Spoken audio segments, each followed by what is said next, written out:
오늘 우리에게 주신 하나님의 말씀은 갈라디아서 5장 1절부터 12절입니다. 갈라디아서 5장 1절부터 12절입니다. 제가 가진 성경으로는 신약 성경 307페이지였습니다. 갈라디아서 5장 1절부터 12절입니다. 제가 여러분들을 대신하여 읽어드리도록 하겠습니다. 이것은 하나님의 말씀입니다. 하나님의 말씀을 들으십시오. 그리스도께서 우리를 자유롭게 하려고 자유를 주셨으니 그러므로 굳건하게 서서 다시는 종의 멍에를 매지 말라. 보라, 나 바울은 너희에게 말하노니 너희가 만일 할례를 받으면 그리스도께서 너희에게 아무 유익이 없으리라. 내가 할례를 받는 각 사람에게 다시 증언하노니 그는 율법 전체를 행할 의무를 가진 자라. 율법 안에서 의롭다 함을 얻으려 하는 너희는 그리스도에게서 끊어지고 은혜에서 떨어진 자로다. 우리가 성령으로 믿음을 따라 의의 소망을 기다리노니 그리스도 예수 안에서는 할례나 무할례나 효력이 없으되 사랑으로서 역사하는 믿음뿐이니라. 너희가 다름질을 잘 하더니 누가 너희를 막아 진리를 순종하지 못하게 하더냐. 그 권면은 너희를 부르신 이에게서 난 것이 아니니라. 적은 누룩이 온 덩이에 퍼지느니라. 나는 너희가 아무 다른 마음을 품지 아니할 줄을 주 안에서 확신하노라. 그러나 너희를 요동하게 하는 자는 누구든지 심판을 받으리라. 형제들아, 내가 지금까지 할례를 전한다면 어찌하여 지금까지 박해를 받으리요. 그리하였으면 십자가의 걸림돌이 제거되었으리니 너희를 어지럽게 하는 자들을 스스로 베어버리기를 원하노라. 아멘.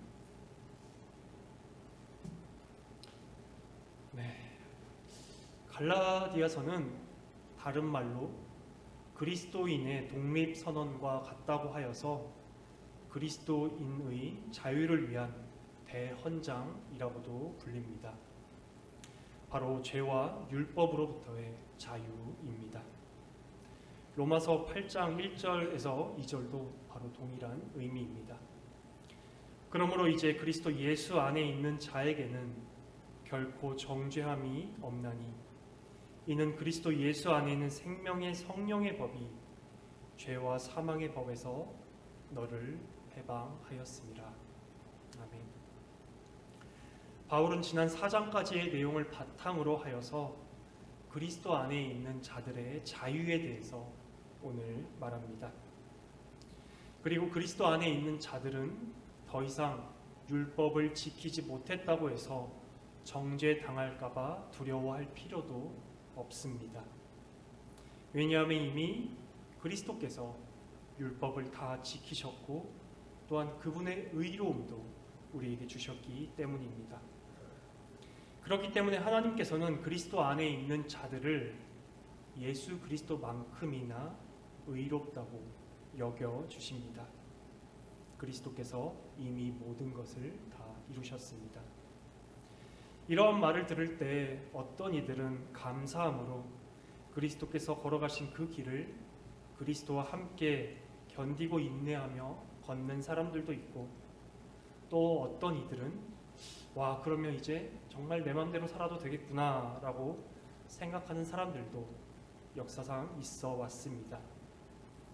교회사에서 이 두 부류는 끊임없이 이어져 왔습니다. 하지만 복음의 자유로 인해서 하나님에 대한 두려움과 정죄에서 벗어난 사람들은 감사함과 기쁨 가운데 하나님의 말씀에 순종하였습니다. 반면에 내 마음대로 살 수 있겠구나라고 생각한 사람들은 아직은 그리스도 밖에 있거나 혹은 아직 부르심 가운데 있는 사람들이었습니다. 오늘 우리가 듣게 될 본문에서는 그리스도 안에 있는 자유를 결코 잃지 말아라 라는 것이 바로 본문의 주제입니다. 그리고 바로 다음에 살펴볼 13절에서 15절까지는 바로 그 자유를 남용하지 말아라입니다. 오늘은 자유를 잃지 말고 지켜라입니다. 그럼 오늘 본문으로 들어가 보도록 하겠습니다. 먼저 1절입니다.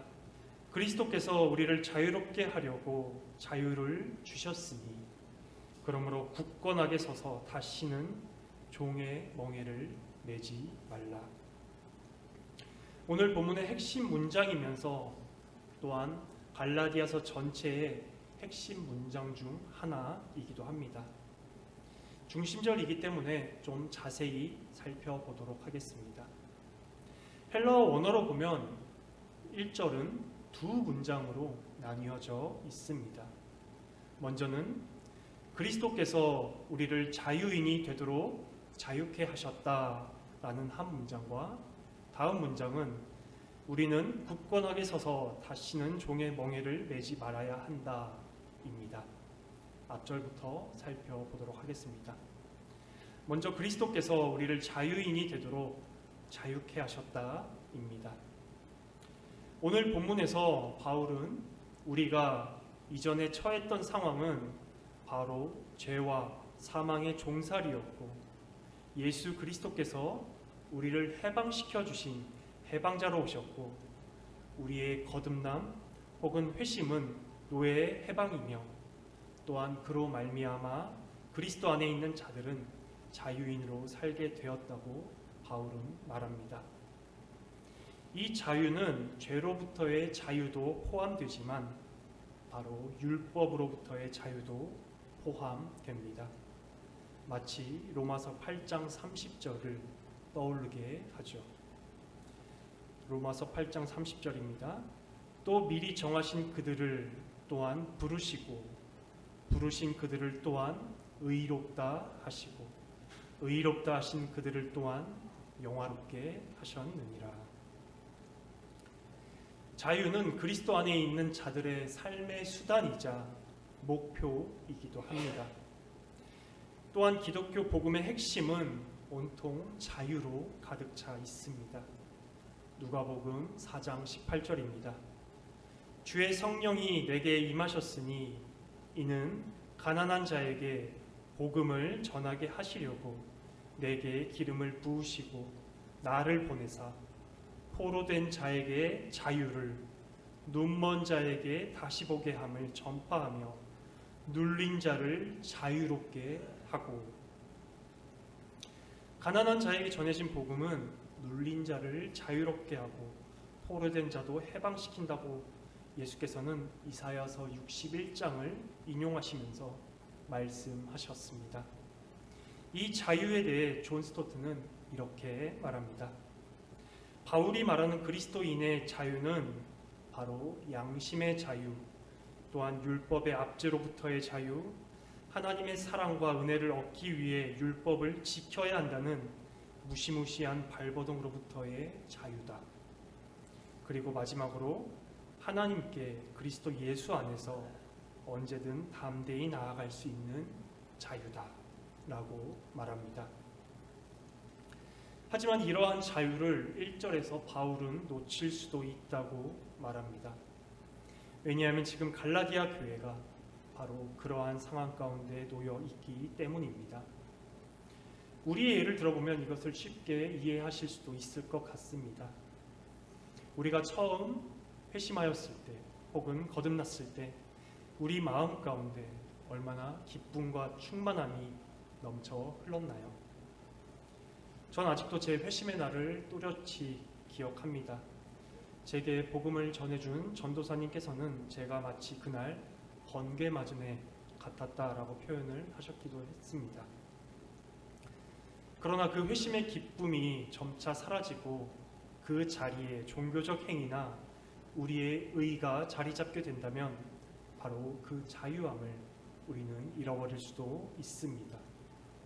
그렇게 될 때 그 멍에는 무겁고 버겁다고 느껴지기도 하지요. 그렇지만 바울은 이러한 자유를 또한 지킬 수 있다고도 말합니다. 해결책도 제시해 줍니다. 바로 두 가지 제시를 하는데, 먼저 첫 번째로는 굳건하게 서야 한다라고 말합니다.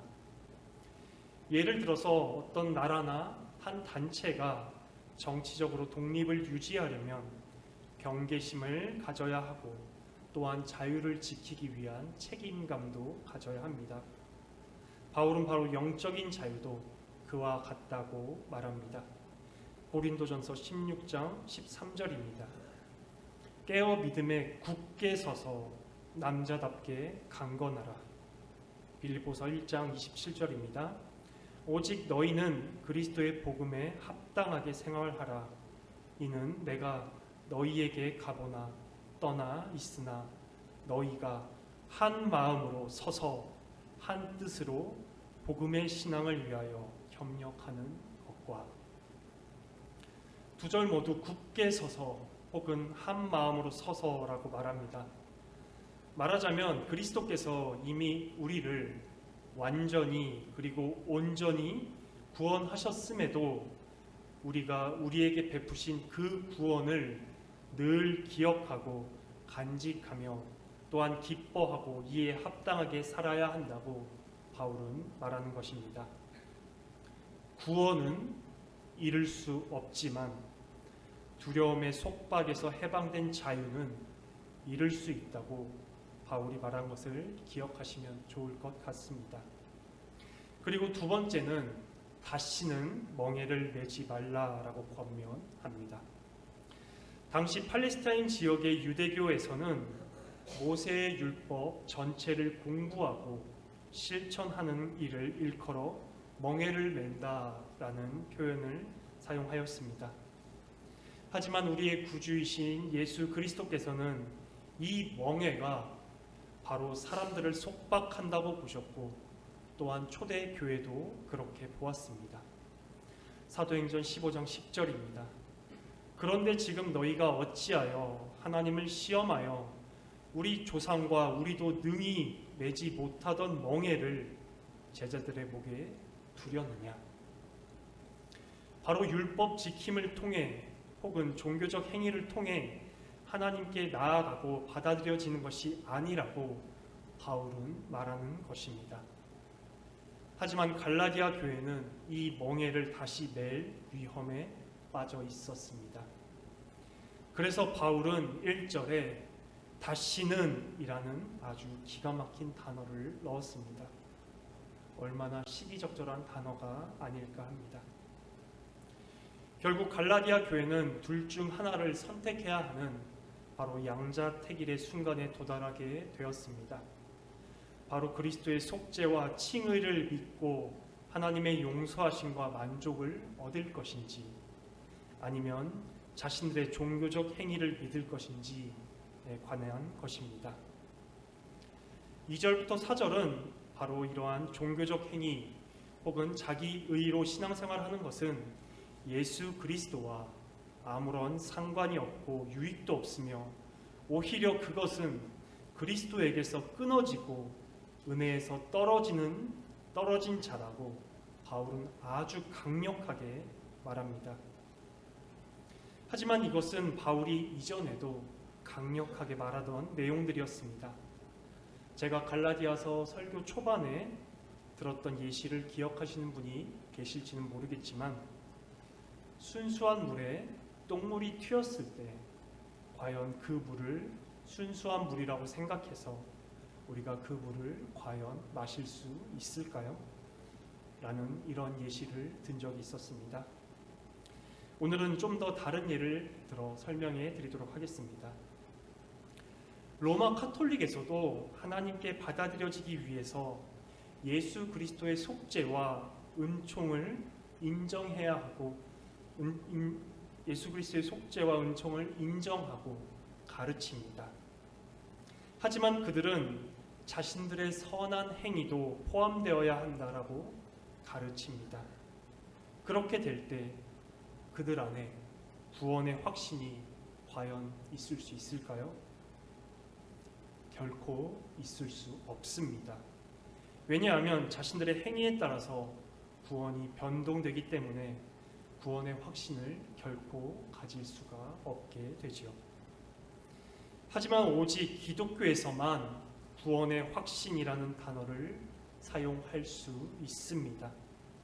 왜냐하면 우리의 행함이 아닌 오직 구원을 계획하신 성부 하나님과 그 구원을 성취하신 예수 그리스도와 그 구원을 믿게 하시고 우리에게 적용하신 성령 하나님의 역사하심으로 말미암아서 우리는 오직 구원의 확신이라는 말을 사용할 수 있습니다.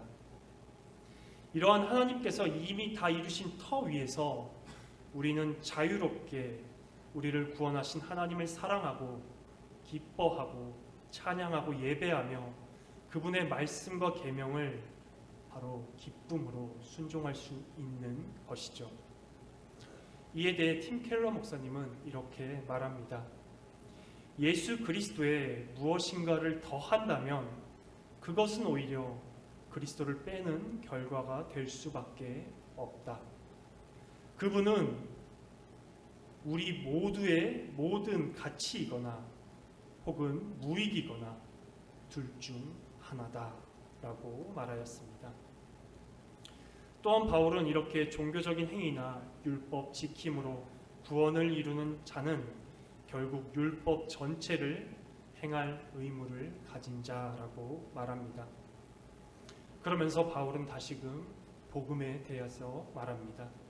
5절과 6절입니다. 우리가 성령으로 믿음을 따라 의의 소망을 기다리노니 그리스도 예수 안에서는 할례나 무할례나 효력이 없으되 사랑으로서 역사하는 믿음뿐이니라. 아멘. 바울은 성령 하나님의 역사하심을 통해 가지게 된 믿음에 대해 다시금 강조하면서 또한 기다리라고 말합니다. 바로 의의 소망을 기다리라고 말합니다. 그리고 여기서 중요한 점은 바로 5절부터는 주어가 바뀌게 됩니다. 바울은 2절부터 4절까지는 너희라고 말했지만 5절부터는 우리라고 말하면서 그리스도 안에 있는 참된 신자에 대해서 말하기 시작합니다. 먼저 믿음을 따라 기다림을 보도록 하겠습니다. 그리스도 안에 있는 참된 신자들에게 가장 큰 기다림은 과연 무엇이 있을까요? 바로 우리가 이 땅 가운데 살아가면서 그토록 의지하고 신뢰하고 바라보고 믿고 사랑했던 예수 그리스도와 함께 하늘에서 영원히 보내는 것이 바로 그리스도인들의 가장 큰 기다림입니다.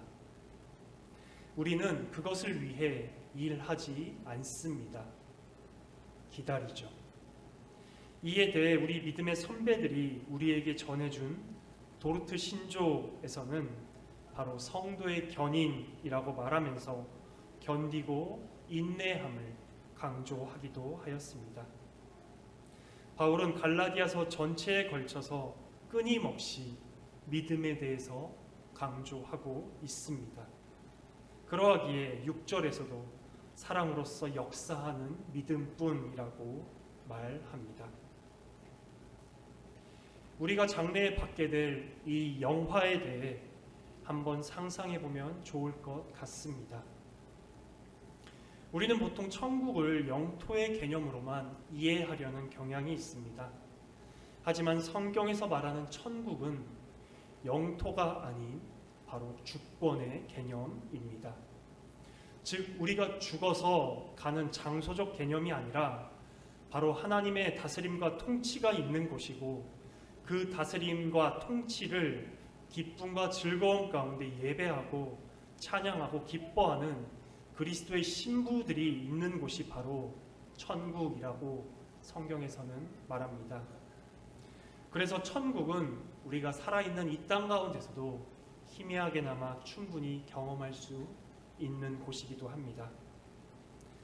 하지만 정말 우리가 죽어서 그 천국에 가서 우리가 정말 그토록 사랑하고 기다렸던 예수 그리스도를 만나게 될 때 우리는 아마 정말 감당하기 힘들 정도로 터져나온 기쁨과 즐거움 가운데 사로잡혀서 우리가 이 땅에 살아가면서 겪었던 고난과 괴로움과 아픔은 기억조차 하지 못하게 될 것입니다.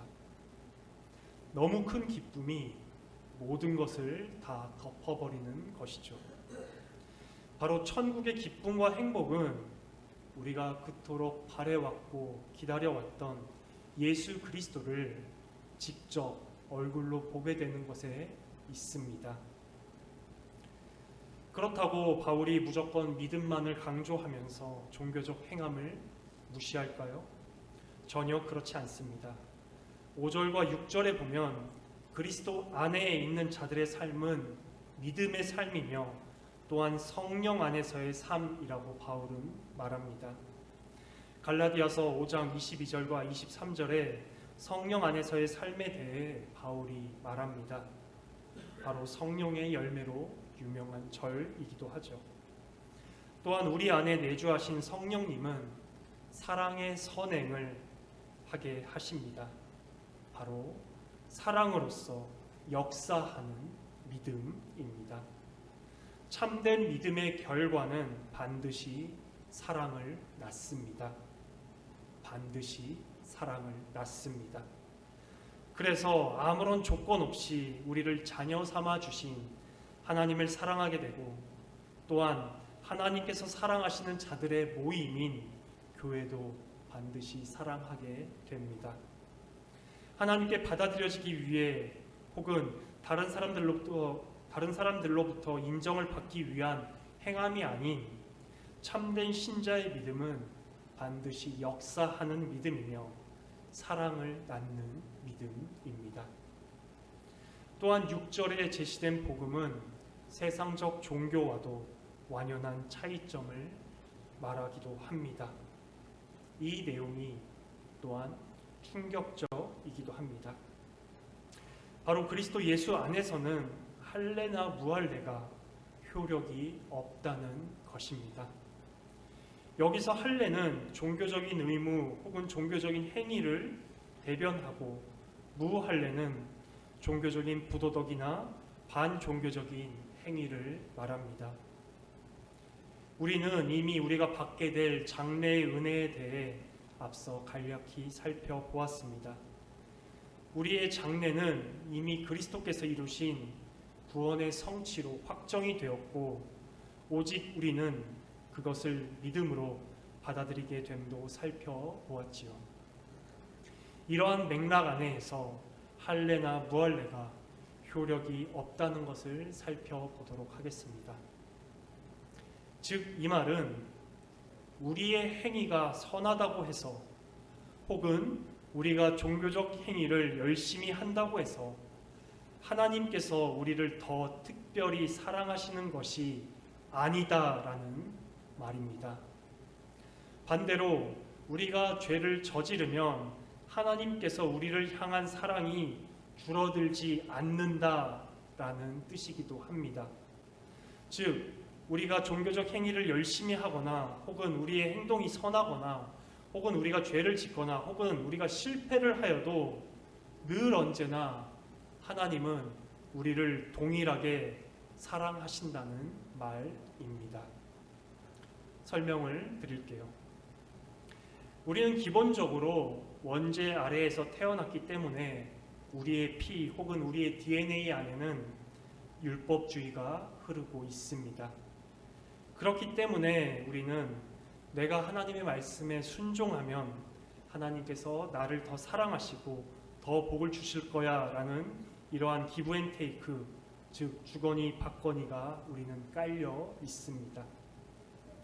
이렇게 우리의 행함에 기초하여 하나님의 사랑을 더 받으려고 하고 혹은 하나님께서 복을 베푸실 것을 생각한다는 것이죠. 하지만 복음은 우리의 이러한 성향과 정반대에 있습니다. 왜 그럴까요? 그리스도 예수 안에 있는 참된 신자는 예수 그리스도의 의의 옷을 입었습니다. 이미 우리가 3장 27절에서 살펴보았죠. 누구든지 그리스도와 합하기 위하여 세례를 입은 자는 그리스도로 옷 입었느니라. 하나님께서 그리스도 예수의 옷을 입은 우리를 보실 때 예수 그리스도와 똑같이 여기십니다. 우리를 예수 그리스도와 똑같이 여기십니다. 그래서 성부께서 성자를 사랑하시는 그 동일한 사랑으로 우리를 사랑하십니다. 우리의 순종이나 우리의 행함이나 우리의 종교적 행위로 더 사랑하시는 것이 아니라 성부께서는 성자를 사랑하시는 그 충만하고 넘치는 사랑으로 우리를 늘 사랑하신다는 이야기입니다. 복음이죠. 우리에게 기쁜 소식입니다. 하나님의 사랑이 우리의 행함에 달려 있다면 그것은 복음이 아닙니다.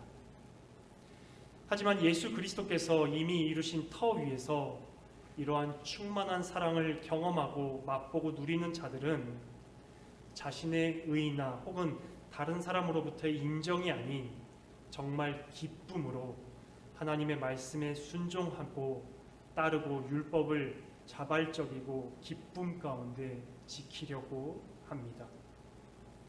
이러한 사람이 바로 에베소서에서 말하는 그리스도의 장성한 분량이 충만한 데까지 이르는 사람입니다. 에베소서 4장 13절입니다.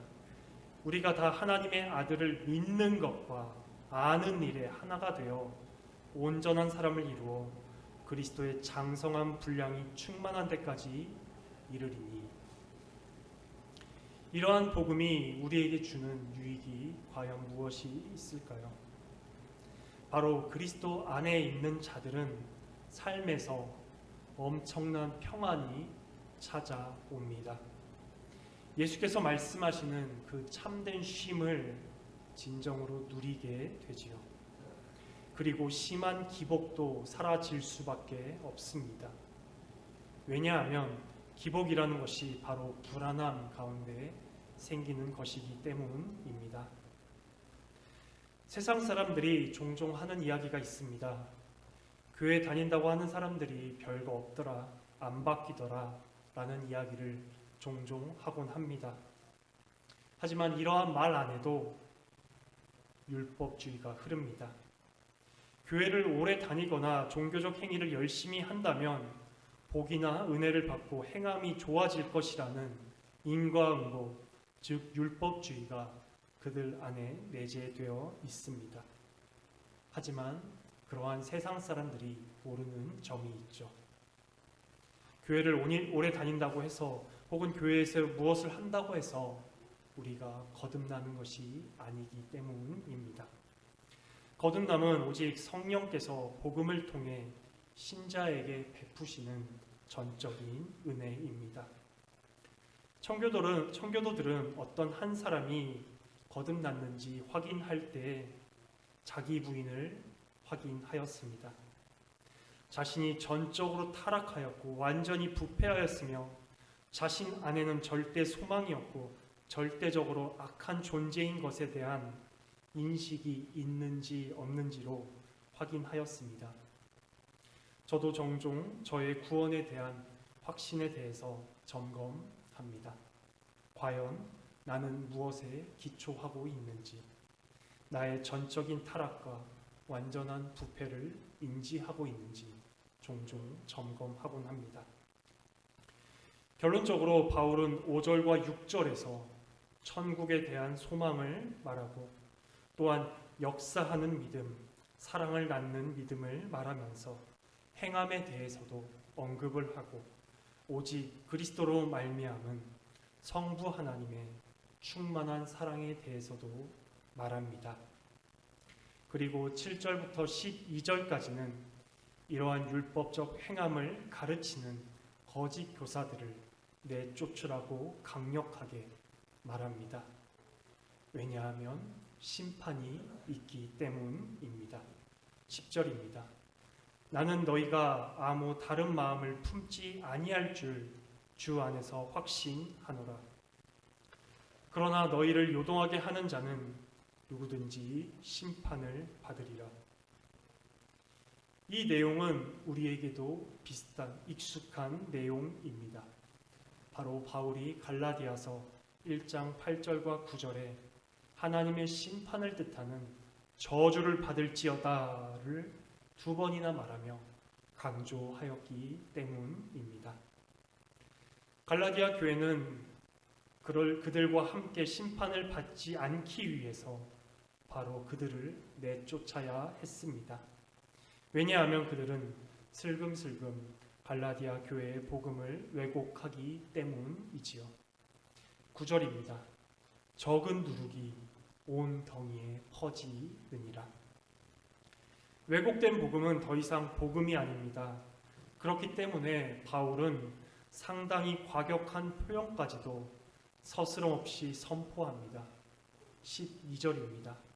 너희를 어지럽게 하는 자들은 스스로 베어버리기를 원하노라. 여기서 베어버린다라는 말은 성인 남성의 성기를 자르는, 즉 거세를 의미하는 단어였습니다.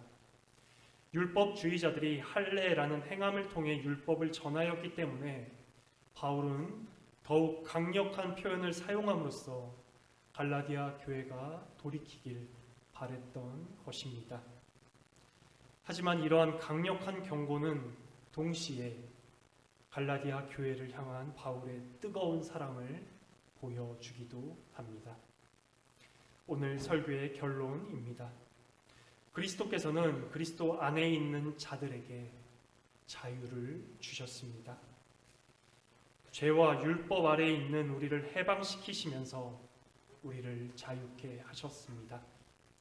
죄책으로부터의 자유, 율법의 압제로부터의 자유, 늘 언제나 하늘아버지께 나아갈 수 있는 자유, 또한 하늘아버지의 풍성한 사랑 가운데 기쁨으로 율법을 지키는 자유 등이 있습니다. 그리고 더 이상 우리는 율법에 매이지 않습니다. 왜냐하면 그리스도께서 이미 다 율법을 지키신 의로움을 우리에게 주셨기 때문입니다. 이러한 자유를 지키기 위해서 우리는 굳건하게 서고 다시는 율법의 멍에를 매지 말아야 하겠습니다. 오늘 설교의 복음입니다. 1절을 제가 다시 읽어드리도록 하겠습니다. 그리스도께서 우리를 자유롭게 하려고 자유를 주셨으니 그러므로 굳건하게 서서 다시는 종의 멍에를 매지 말라. 그리스도인들은 율법을 지키지 못했다고 해서 정죄당할까 두려워할 필요가 더 이상 없습니다. 하나님께서 그리스도 안에서 이미 우리를 의롭다 여겨주시기 때문입니다. 또한 제가 다시 한번 누가복음 4장 18절을 읽어드리도록 하겠습니다. 주의 성령이 내게 임하셨으니 이는 가난한 자에게 복음을 전하게 하시려고 내게 기름을 부으시고 나를 보내사 포로된 자에게 자유를, 눈먼 자에게 다시 보게 함을 전파하며 눌린 자를 자유롭게 하고. 갈라디아서를 살펴보면 하나님께서 그리스도 예수 안에서 우리에게 행하신 그 위대한 복음을 보면 먼저 예수께서는 우리를 죄로부터 구원하시기 위해 십자가에서 우리의 모든 죄값을 다 받으시고 죽으신 후에 부활하셨습니다.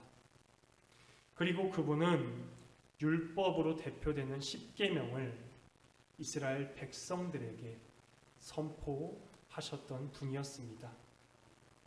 그 율법을 선포하시는 분께서 율법 아래에 태어나셨죠. 갈라디아서 4장 5절입니다. 율법 아래에 있는 자들을 속량하시고 우리로 아들의 명분을 얻게 하려 하심이라. 바로 율법 아래에 있는 자들인 우리를 속량하시기 위해 그분께서 율법 아래에서 태어나셨습니다. 그분은 그러면 어떻게 율법을 지키셨나요? 우리가 새벽에 살펴보는 레위기에 나오는 제사법과 정결법을 완성하셨습니다. 정결 그 자체이신 분께서 이 땅 가운데 오신 것만으로도 바로 정결법은 완성되었습니다. 또한 십자가에서 희생 제물이 되셔서 피 흘리시고 우리의 죄가 그분에게 전가가 되어 그분은 죽으셨죠. 그럼으로써 제사법도 완전히 다 이루셨습니다. 그렇다면 십계명으로 대표되는 율법을 그분은 어떻게 지키셨나요? 첫 번째 계명은 오직 하나님만을 가장 사랑하라는 계명입니다. 그분께서 이 땅 가운데 계실 때 사람들의 평가나 혹은 다른 사람들로 바라보는 것이 아니고 그렇게 사역하시지 않고 오직 성부 하나님만을 바라보며 성부 하나님의 뜻을 따라 살아가시며 첫 번째 계명을 지키셨습니다. 두 번째 계명은 바로 어떻게 하나님을 사랑할지에 대한 방법이었습니다. 예수께서는 친히 성부 하나님께로 인도하는 길이 되시고 예수님으로 말미암지 않고는 성부 하나님께로 나아갈 수 없기에 그분이 친히 이 땅 가운데 오심으로 이 두 번째 계명도 지키시고 완성하셨습니다.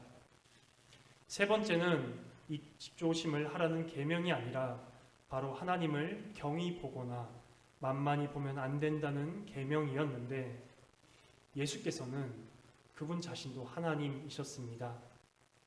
하지만 그분께서는 성부 하나님과 동일한 권능과 권위를 가지시지만 성부 하나님과 동등됨을 취할 것으로 여기지 아니하시고 오히려 자기를 비워 종의 형체를 가지고 이 땅 가운데 오심으로 세 번째 계명을 지키셨습니다. 네 번째 계명은 바로 안식일에 관한 계명인데 안식일의 주인께서 안식일 전날 죽으시고 안식일 다음날 살아나심으로 우리에게 주일을 주셨습니다. 바로 그 주일은 우리가 그리스도의 부활을 기뻐하는 잔칫날입니다. 안식일의 주인께서 안식을 누리지 못하심으로 우리에게 안식을 주셨습니다. 다섯 번째 계명은 부모에 대한 계명으로 하나님이신 분께서 죄인인 마리아와 요셉에게 순종하셨고 십자가에 죽으실 때 자신의 제자에게 어머니를 부탁하시며 효를 다하셨습니다.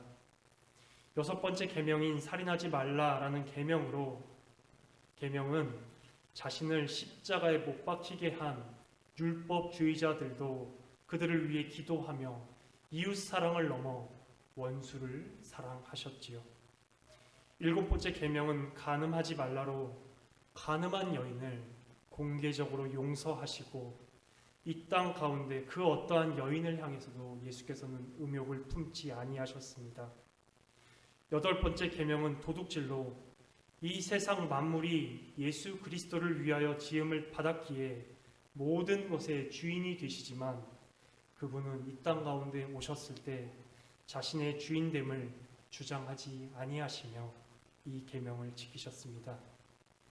아홉 번째 계명은 거짓 증거를 하지 말라라는 계명으로 진리 그 자체이신 분께서 오직 성부 하나님께로부터 받으신 것만 전하며 진리를 선포하셨습니다. 열 번째 계명은 탐심으로 무엇인가를 탐하신 것이 아니라 오히려 예수께서는 자신의 모든 것을 다 내어주시며 심지어 마지막에는 자신의 생명까지 자신의 목숨까지 내어주시며 이 열 번째 탐심의 계명을 지키셨습니다. 저는 설교 중에 고의적으로 사랑하는 여러분이라는 말을 쓰지 않습니다. 왜냐하면 여러분들을 사랑하지도 않는데 제가 그 말을 사랑함으로써 저의 모든 말들이 거짓으로 여겨질 수도 있기 때문에 일부러 이 말을 저는 쓰진 않습니다. 하지만 이제는 제가 여러분들을 사랑한다라고 말할 수 있을 것 같습니다. 사랑하는 여러분, 그리스도께서는 우리 모두의 죄값만 지불하신 것이 아니라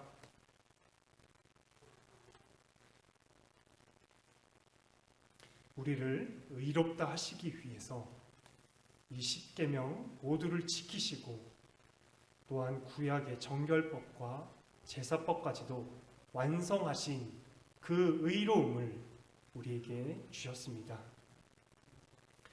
그리스도께서 우리에게 주신 그 칭의도 여러분들이 믿으시길 바랍니다. 많은 이들이 그리스도의 칭의를 믿지 못합니다. 하지만 그리스도의 칭의를 온전히 믿을 때 우리는 정말 자유함으로 기쁨으로 우리의 구주이신 예수 그리스도를 찬양하고 기뻐하고 경배할 수 있습니다. 그리스도께서 이미 다 이루셨다라는 이 복음을 믿으십시오. 그리스도께로 오십시오. 그리스도께로 오십시오. 수고하고 무거운 짐진 자들아 다 내게로 오라. 내가 너희를 쉬게 하리라. 예수께서 말씀하셨습니다. 예수님의 멍에는 가볍다고. 바로 복음 안에 있는 자유로 인해 예수님의 멍에는 우리에게 가볍습니다. 그리스도 안에서 그리스도께서 이루신 모든 일을 온전히 믿음으로 드리며 그분의 복음을 사랑하고 기뻐하고 즐거워하면서 예수님을 영화롭게 하는 우리 낙현교회가 되기를 진심으로 소망합니다.